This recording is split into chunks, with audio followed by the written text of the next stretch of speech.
So, I wanted to share a few things, a few thoughts that have been running around in my head the last few weeks.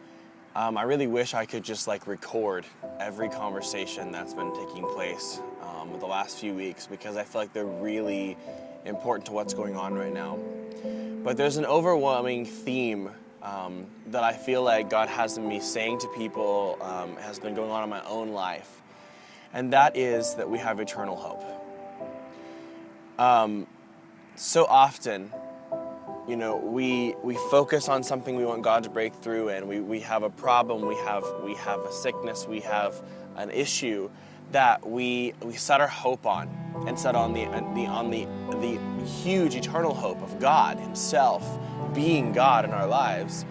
And that moment takes over our hope, and it steals from us, and it takes from our ability to be able to worship God in those moments and stand in those moments. Because in my worship the last few weeks, it's been this overwhelming feeling of the love of God. The other day I was in worship, and I just felt God saying to me over and over again, it's all about love. Don't you get it? It's all about love. Look at everything Jesus did. Look at everything written in the scriptures. Look at everything Jesus said. If you'll look through the lens of love, you'll see that that's what I'm about.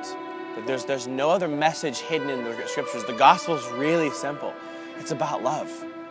Everything that I did was for love. And it's like we've gotten so focused on fixing our lives on so many parts of things in our life that we've forgotten the simple gospel that we're human, and that He wasn't, but that He became human, and that He took everything for us, and that He loved us well, and that He sent His Son, and that He was enough for us so that we don't have to be enough because He was enough. In these seasons of the election, of financial issues, of stresses, of sickness, everything, He is enough. God is enough. His word, His truth, it stands forever. The hope of the gospel, of the truth, stands forever.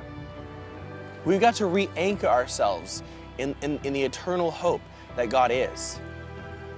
The hope that we don't belong to this world. The hope that heaven is coming here. I was in worship the other day, and I began to sing the spontaneous song, and I began to say,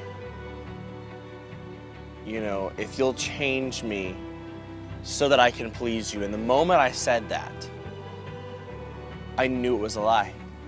I knew that was what God was after in my life. I knew that's what He was wanting to deal with in my heart, was that was a lie. And that God wasn't after that. He was after the fact that I think that if I change, then God will be pleased. The last few weeks, I've had this sort of truth just circling around inside of me and inside of my spirit, that Papa is after us being loved more than anything else. That when we get away from the truth that He is love, that He wants love, that He's after love, that He's all about love, then we miss the entire gospel. We become so focused on where we stand on political issues, where we stand on this moral issue or that moral issue, and God's just God spent an entire Old Testament proving that we couldn't meet the law, we couldn't do it. And it's we become less gracious towards Christians who are sons and daughters of God in the kingdom of heaven, when God says in Galatians, who bewitched you? Having been saved by grace, you're now coming into the kingdom through works. You're now becoming, you're becoming great because of works. You foolish Galatians. And I feel like we've missed so much of the truth.